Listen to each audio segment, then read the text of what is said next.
Alors, essayez de parler d'environnement avec des enfants. C'est le propos de votre livre, Paul Brière, La famille machin chouette en forêt. Alors, c'est machin chouette, papa, maman et les enfants partent en forêt. Heureusement que dans cette famille, il y a un petit garçon qui est plus sensible que les autres aux dégâts de ce que l'on peut provoquer dans la forêt. Mais je pense que c'est le cas des enfants beaucoup aujourd'hui. Bon, nous, comme adultes, oui, on est de plus en plus sensibilisés à l'écologie, à l'environnement, mais les enfants sont nés là-dedans. Donc, les enfants sont quand même plus alertes. Bon, c'est un livre, c'est pas une leçon de morale, c'est pas un cours d'écologie, c'est quand même un livre rigolo, c'est pour s'amuser, mais c'est un peu à l'image des enfants qui peuvent nous dire « Non, maman, ça, il faut pas mettre ça dans la poubelle, il faut recycler.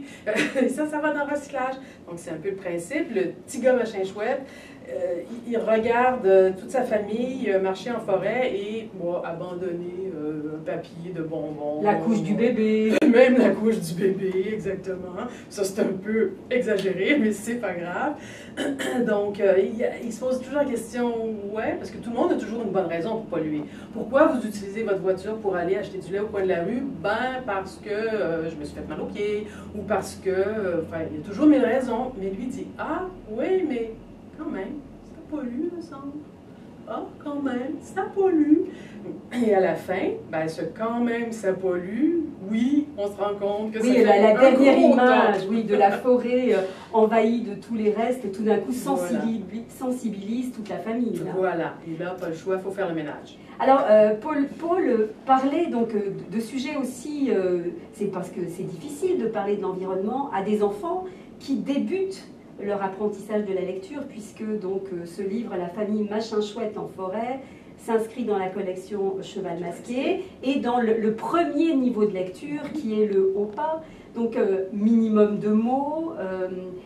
Est-ce que c'est un gros défi pour un auteur de remplir ce contrat-là, c'est-à-dire de vouloir choisir un sujet aussi difficile quand même que l'environnement et de laisser un message sans qu'il soit moralisateur avec peu de mots. Est-ce que pour vous, vous écrivez beaucoup, mais est-ce que c'est un défi pour vous? Oui, j'allais dire, c'est un défi. Toujours tout dépend, renouvelé.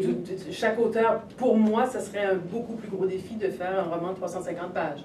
Parce que je suis habituée d'écrire pour les petits, donc d'écrire court, de trouver l'angle qui va faire rigoler. Donc, chaque auteur a un peu sa spécialité.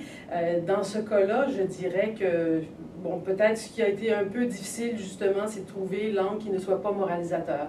Parce que ce qui s'écrit sur l'écologie, c'est souvent moralisateur. Là, oui, à la fin, il y a quand même une petite morale, il faut faire le ménage.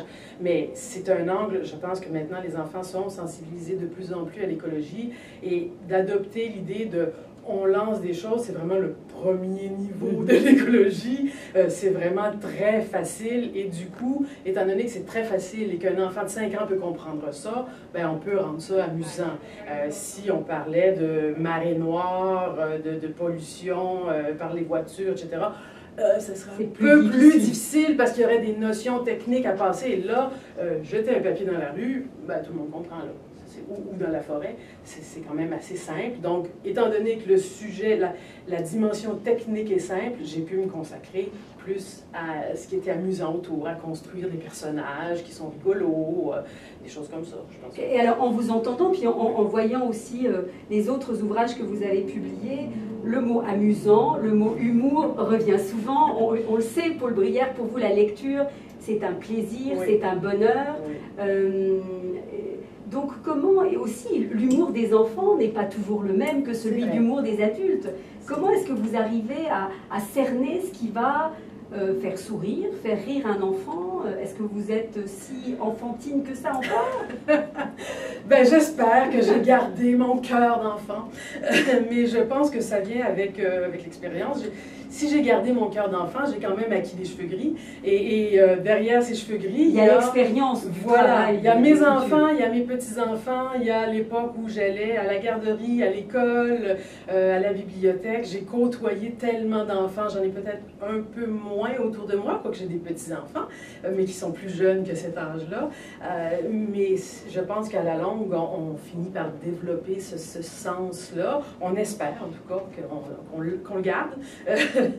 parce que c'est sûr que ça évolue, mais je pense que c'est comme ça que ça... Mais pour vous parler de l'humour, faire passer un message à travers l'humour, c'est ça qui est important. Je pense qu'il faut le faire passer à travers des émotions fortes. L'humour, c'est l'émotion peut-être la plus accessible, mais il faut, les émotions, c'est vraiment un canal, un excellent canal pour faire passer une idée, quelle qu'elle soit. Et je pense que c'est ça, l'humour, dans ce cas-là, c'est ce qui fait passer. C'est ce qui fait passer, parce que l'humour est très accessible. Alors donc c'est La famille Machouin Chouette en forêt, et donc c'est Cheval masqué, premier niveau de lecture au pas. Merci beaucoup.